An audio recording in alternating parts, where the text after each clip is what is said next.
Muito bem, podemos terminar a lição número 12, louvando o Senhor nosso Deus por tudo que nós aprendemos essa semana, principalmente prestando honras ao Pai, ao Filho e ao Espírito Santo, pelo sacrifício feito pela divindade para resgatar a raça caída. Não foi uma coisa fácil, mas não foi impossível.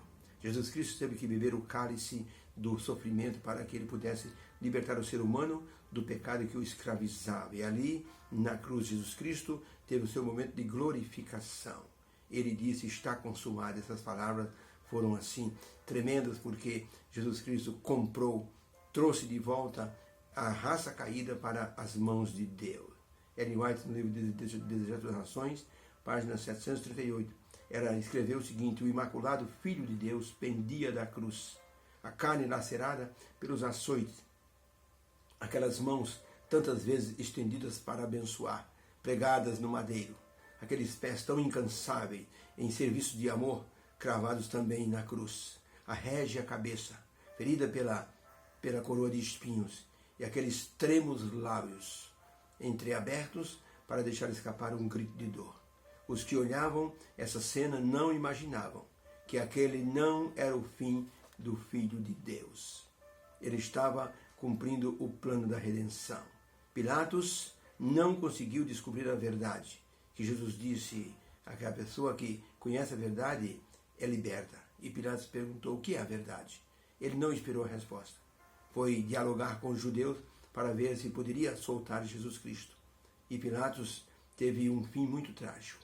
Ele, ao entregar Jesus para ser crucificado, ao ficar indeciso com respeito à situação de Jesus, ele que tinha o poder para livrar Jesus da morte, ele preferiu lavar as mãos e disse: eu não me envolvo com essa pessoa, isso é com vocês. Que pena que Pilatos fez isso, porque ele tempos depois, perdeu toda aquela honra, aquele poder que ele tinha medo de perder, e acabou na desilusão de uma vida simples e acabou se matando.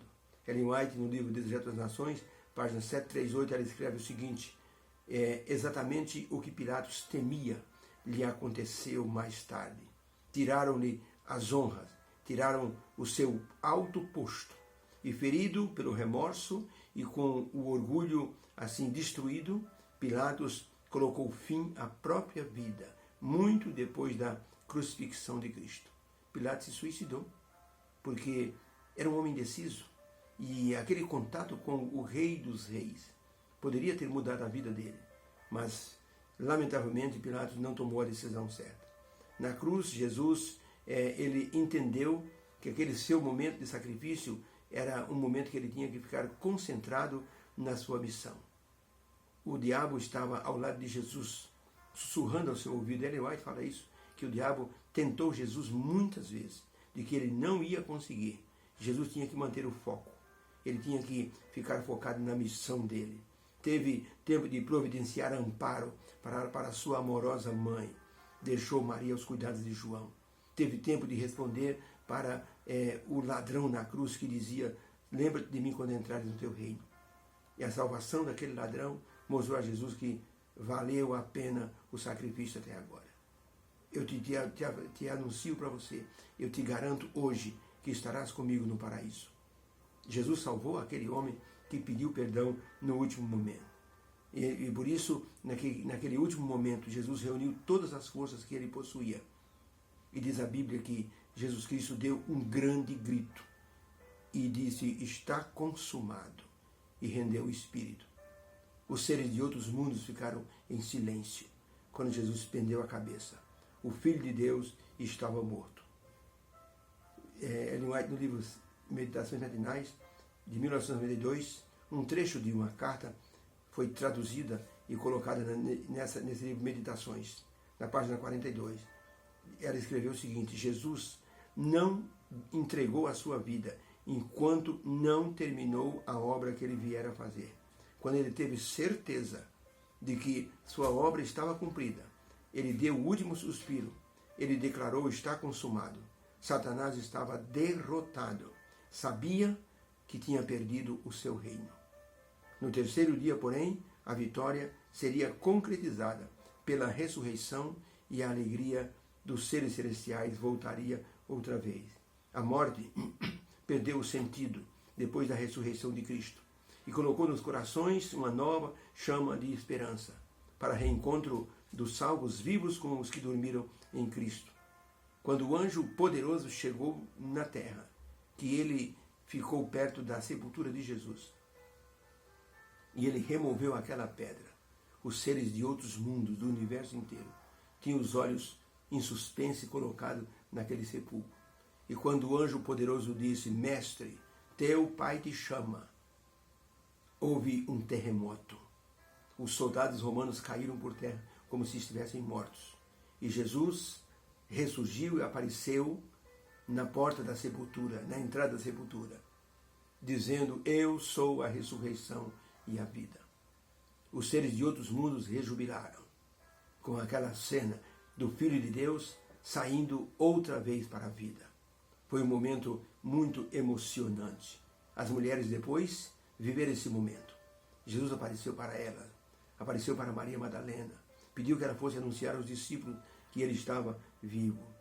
A morte perdeu todo o seu efeito de impacto com a ressurreição de Jesus, porque Jesus Cristo, ele transforma a tristeza em alegria, numa esperança coordenada para o futuro.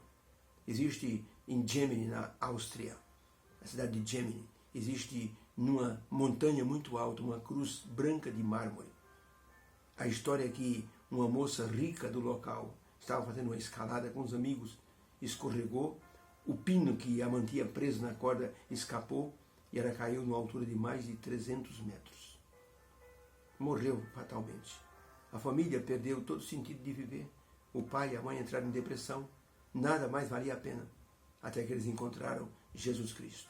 E mudou a vida deles. Eles tinham agora uma esperança na ressurreição e mandaram fazer aquela cruz branca lá naquela montanha. Quem passa de avião vê aquela cruz. E naquela cruz está escrito só Jesus. E embaixo está escrito só Jesus nos trouxe a esperança da ressurreição. Um dia nós encontraremos com a nossa filha na manhã da ressurreição. Só Jesus é mais poderoso do que a morte. E está lá até hoje, aquela cruz branca. Deus nos abençoe. Possamos ter visto nessa lição uma das maiores esperanças que o ser humano necessita. A esperança de que voltará, aqueles que dormiram em Cristo voltarão a ter vida outra vez, para ele morar nas mansões celestiais. O apóstolo Paulo diz: os que estiverem vivos, preparados, serão transformados para o encontro com Jesus nos ares. Deus nos abençoe. Que a glorificação agora será da raça humana. Foi de Jesus, agora será da raça humana na segunda vida. Que o Senhor nos abençoe. Que tenhamos um feliz sábado na presença do Senhor. Fica com Deus.